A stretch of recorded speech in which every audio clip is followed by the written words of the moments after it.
Behind the wheel of a BMW, you might feel power, precision, and prestige. But beneath the surface lies a history far more complicated.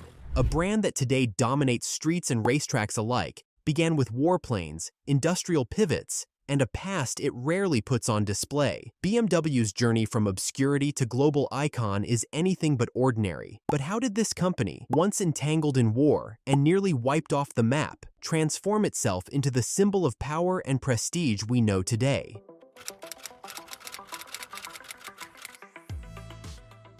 BMW wasn't born on four wheels, or even with wheels at all. In 1916, during the height of World War I, a small German company called Bayerische Werke took flight, quite literally. Its focus: building aircraft engines. Precision engineering and high-altitude performance were the name of the game. By 1917, the company rebranded itself as Bayerische Motoren Werke, BMW, and introduced a logo inspired by Bavaria's blue and white colors, often mistaken for a spinning propeller. BMW's engines were so effective that they quickly gained a reputation in the skies, powering German aircraft to impressive heights during the final years of World War I.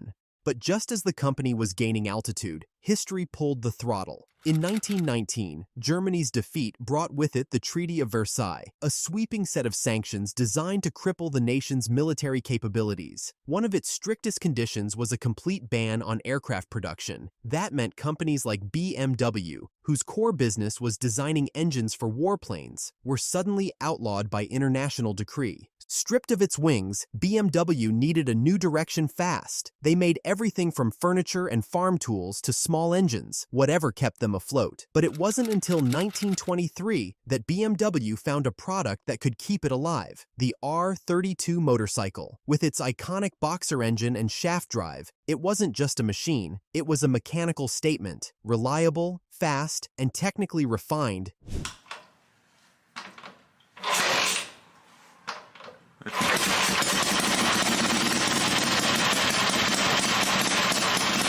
Two wheels kept BMW alive, but that wasn't enough to build a future. BMW wanted and needed something more, so they took the next logical step: four wheels.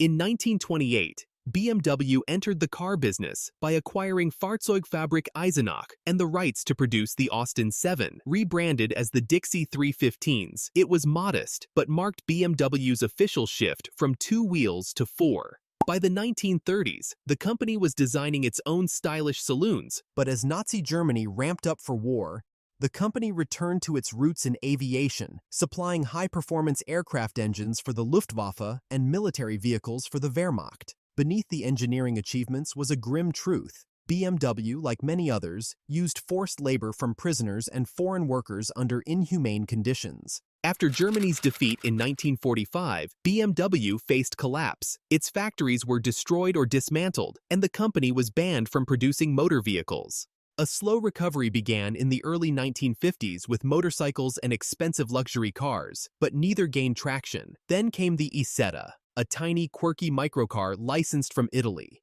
It was affordable, efficient, and wildly popular, selling in the hundreds of thousands and rescuing BMW from bankruptcy. Still, in 1959, the company nearly fell into Daimler-Benz's hands until the Quandt family stepped in, invested heavily, and restored BMW's independence, setting the stage for its next transformation. Survival was sweet, but tiny bubble cars weren't going to build a luxury legend. BMW needed something new, something bold, something that would redefine what driving meant.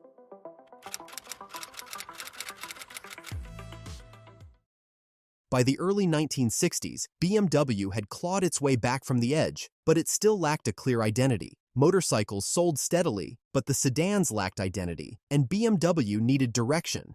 And in 1962, that statement roared to life with the launch of the Neue Klasse. The new class of sedans was a revelation. Clean, modern design, disc brakes, independent suspension, and sharp handling, all wrapped in a mid-sized body that felt just as comfortable on the Autobahn as it did on winding mountain roads. It was practical, sporty, and unapologetically German. More importantly, it was profitable. The Neue Klasse didn't just save BMW, it redefined it. This success set the blueprint for decades to come. In the following years, BMW introduced a lineup that would become legendary. The 5 Series for the executive, the 3 Series for the driver, and the 7 Series for the luxury seeker. Each model carried the DNA of the Neue Klasse, performance, precision, and style. Around the world, the brand became known for one thing above all: delivering joy behind the wheel. That joy got a major horsepower boost with the birth of BMW M in the 1970s. M, BMW's motorsport division, brought racetrack energy to road cars. The M1 supercar was exotic and bold, but it was the M3 and M5 that truly made their mark. Sedans that could lap a track by day and pick up groceries by night. By the 1980s and 90s, BMW wasn't just a car maker, it was a status symbol. Yuppies worshipped the 3 Series. The shark-nosed 6 Series became a design icon, and across Europe and the US, the phrase, "the ultimate driving machine," wasn't just a slogan, it was gospel.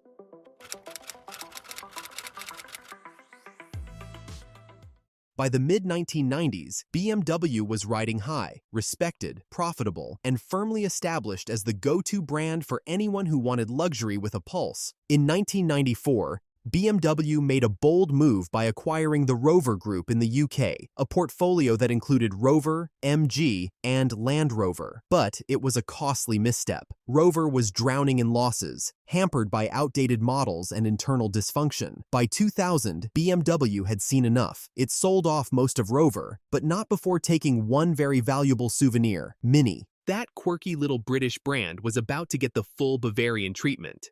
When BMW relaunched Mini in 2001, it struck gold.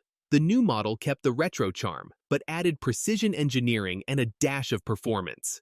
Fun, fashionable, and profitable, Mini became BMW's first mass-market hit beyond luxury. Around the same time, BMW made another acquisition, one that turned heads: Rolls-Royce. But this wasn't a simple buyout. It was a chess match with Volkswagen over branding rights, trademarks, and factory ownership. In the end, BMW secured the rights to the Rolls-Royce name, and by 2003 unveiled a new Phantom built from the ground up. It was unapologetically grand and unmistakably modern, re-establishing Rolls-Royce as the pinnacle of automotive luxury, with German engineering quietly behind the curtain. By the end of the 2010s, BMW had built a small empire, one that stretched from Mini to Rolls-Royce. But the next revolution wasn't about horsepower or leather stitching.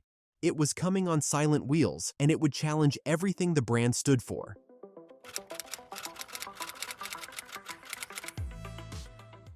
In 2013, BMW did something unexpected. While its rivals were still experimenting with hybrids and compliance EVs, BMW launched the i3, a fully electric city car made from lightweight carbon fiber and packed with futuristic tech. It looked nothing like a BMW. It didn't drive like one either. And that was the point. BMW was preparing for a future beyond the combustion engine. The electric gamble paid off. While the i3 was never a volume seller, it gave BMW a head start in electrification and sustainability. The lessons learned shaped the i8, a plug-in hybrid supercar that looked like it had driven out of a sci-fi movie. It wasn't the fastest or loudest, but it turned heads and proved that BMW could make eco-conscious engineering feel exciting. BMW doubled down on that vision. The company unveiled its Neue Klasse EV platform, a callback to the revolutionary 1960s sedans, now reimagined for a world of software-defined vehicles, ultra-fast charging,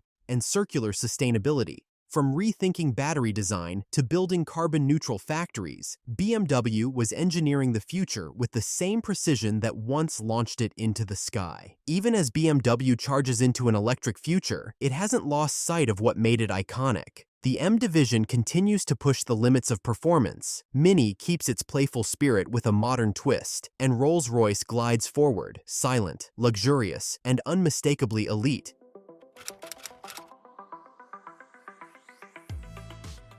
So what did we learn from this? That building an empire isn't always about a straight road to success. It's about knowing when to shift gears. BMW's story is a masterclass in reinvention. From making engines for warplanes to microcars for post-war survival, from the brink of bankruptcy to becoming a symbol of luxury and performance, BMW has constantly adapted to the moment, sometimes out of vision, sometimes out of sheer necessity. It's a reminder that even the most iconic brands are shaped by crisis, risk, and the courage to change lanes when the road ahead disappears. If you enjoyed this ride through BMW's incredible journey, make sure to hit that like button, subscribe, and turn on notifications. More fascinating business stories are on the way, only here on Business Boss.